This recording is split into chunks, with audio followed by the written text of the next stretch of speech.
எடுத்த மாணவன் அதுல வந்து சந்தோஷப்படும். வரலாறு படத்தில் 100 மதிப்பெண் எடுத்து நம் பள்ளிக்கு பெருமை சேர்த்த மாணவன் பாரதி. அடுத்ததாக நமது பள்ளியின் முன்னாள் மாணவி இந்நாள் துணைச்சாம் நாடார் கல்லூரியை சேர்ந்த ஆனந்தி அவர்களை உரையாற்றுமாறு அன்புடன் அழைக்கிறேன். அனைவருக்கும் வணக்கம். என் பேர் ஆனந்தி. நான் எஸ் துரைச்சாமி நாடார் மாரியம்மன் கல்லூரியில் 2ஆம் ஆண்டு படித்து வருகிறேன். நம்ம பாசையில சொல்லணும்னா ராயல் காமர்ஸ் டிபார்ட்மெண்ட்ல இருக்கேன். எல்லாருமே சொன்னாங்க நீங்க வெளியிடத்துல போய் படிங்க அப்படின்னு. எங்க வீட்டுல என்ன சொன்னாங்கன்னா, பொம்பளை பிள்ளை எதுக்கு வெளியிடத்துல அனுப்பி படிக்கணும், பக்கத்திலே வச்சுக்கிடலாம் அப்படின்னா என்னை கோவில்பட்டியில சேர்த்தாங்க. எனக்கு போன புதுசுல காலேஜ் பிடிக்கலன்னா நான் நினைச்சது வேற படிப்பு, என்ன போய் இதுல சேர்த்துட்டாங்களே அப்படின்னு நான் ரொம்ப குழம்பிக்கிட்டே இருந்தேன். அப்போ காலேஜ் போன புதுசுலலாம் எல்லாருமே நீங்க என்ன படிக்க போறீங்க, அடுத்து நீங்க என்ன பண்ண போறீங்கன்னு எல்லா டீச்சர்ஸுமே கேட்பாங்க. அப்படிதான் என்கிட்டையும் கேட்டாங்க. அப்ப நான் என்ன சொன்னேன்னா, எனக்கு நான் நினைச்சது ஜேர்னலிசம் முடிச்சுட்டு செய்தி வாசிக்கணும், ஸோ எனக்கு வந்து பேசுறது ரொம்ப பிடிக்கும், நான் பேசதான் போறேன் அப்படின்னு ஒரு மேம்கிட்ட சொன்னேன். அதுக்கு எங்க மேம் என்ன சொன்னாங்கன்னா, நீ நினைச்ச மார்க், நீ அதிகமான மார்க் எடுத்திருந்தனா உன் லைஃப் வந்து நீ நினைச்ச மாதிரி இருக்கும். நீ நிறைய மார்க் எடுத்துட்டு உங்க அம்மா கிட்ட நான் இந்த காலேஜ்ல போய் சேரணும்னா உன்னை சேர்த்திருப்பாங்க. நீ எடுத்த மார்க்குக்கு என்ன பண்ணிருப்பாங்க, நீ வெளியே போக வேண்டாம், நீ இங்கே படின்னு.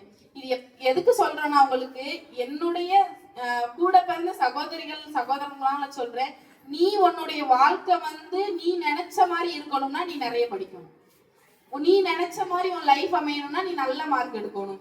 ஸோ இந்த மாதிரி நினைச்சுதான் சரி ஓகே அப்படின்னா நான் வந்து இந்த இடத்துல இருக்கோம்னா இந்த இடத்துல இருந்து நான் ஒன்று சாதிக்கணும் அப்படின்னு அதுல இருந்து பேச ஆரம்பிச்சேன். எல்லாருக்குமே தெரியும் இந்த இடத்துல நான் நிறைய மைக்ல பேசியிருக்கேன். ஸோ அதுக்கு வந்து டீச்சர்ஸ்க்கு தான் நான் தேங்க் பண்ணணும். ஏன்னா ஒவ்வொரு இடத்துலையும் நீ இந்த இடத்துல நல்லா பேசுன, இந்த இடத்துல உன்னுடைய வாய்ஸை மாத்திக்கோ, இந்த இடத்துல நீ அதிகமா பேசு, இந்த இடத்துல மாத்திக்கோ அப்படின்னு எனக்கு ஸ்கூல்ல டீச்சர்ஸ் நிறைய பேர் சொல்லியிருக்காங்க. ஆனா நான் காலேஜ் போன புதுசுல எனக்கு இந்த கிளாஸுமே எனக்கு ஒரு வாரம் நடத்துனாங்க. எந்த இடத்துல ஸ்பீச் பண்றவங்க எப்படி பேசணும்னு நான் அப்ப புரிஞ்சேன். இந்த தான் நம்ம டீச்சர்ஸ் அப்பவுமே சொல்லிட்டாங்க அப்படின்னு. ஸோ எல்லாருமே டீச்சர்ஸ் முதல்ல சொல்றது வந்து ஆமா இவங்களுக்கு வேலை இல்லை, ஏன்னா நானும் உங்க இடத்துல இருந்து வந்திருக்கவதான். ஸோ இப்படிதான் நம்மளாம் நினைச்சிருப்போம். ஆனா காலேஜ் போனப்பதான் எனக்கு தெரிஞ்சது, நம்ம டீச்சர்ஸ் ஒவ்வொருத்தர் சொல்லதான் அதுதான் பேச்சாளர்களுக்கு வேணும்னு. நான் மைக்கில் பேசும்போது சார் சொல்லுவாங்க, இந்த இடத்துல அவன் வாய்ஸ் கொஞ்சம் மாறிடுச்சு, நீ இப்படி பேசலாம் அப்படிம்பாங்க. இன்னொரு இடத்துல இல்ல இந்த இடத்துல நீ பேசியிருக்க கூடாது, இப்படி பேசு அப்படிம்பாங்க. ஸோ அந்த மாதிரி பேசுனதெல்லாம் சார் சொன்னாங்க, மேம் சொன்னதை கேட்டதுனால தான் நான் இந்த இடத்துல இருக்கேன்.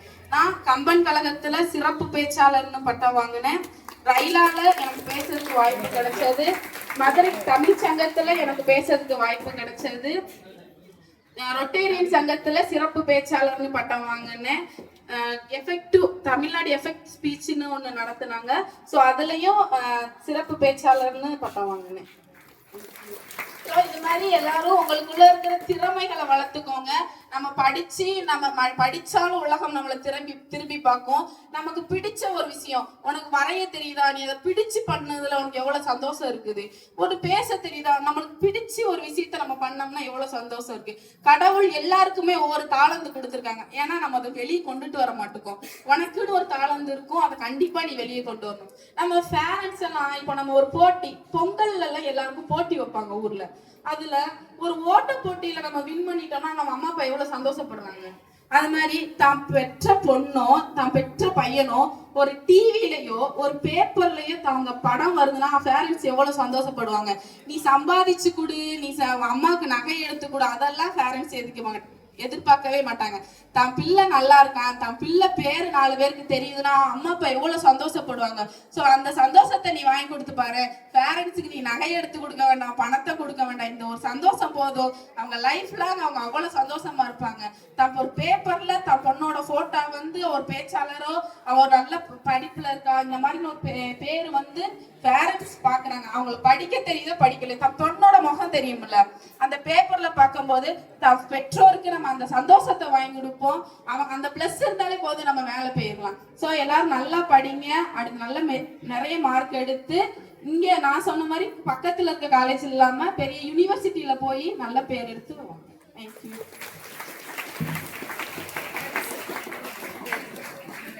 மிக மகிழ்ச்சி, நன்றி. கண்டிப்பாக எதிர்காலத்தில் இது ஒரு மீடியா ஏதோ ஒரு டிவி சேனல் அடுத்த நிகழ்வாக உயர்கல்வி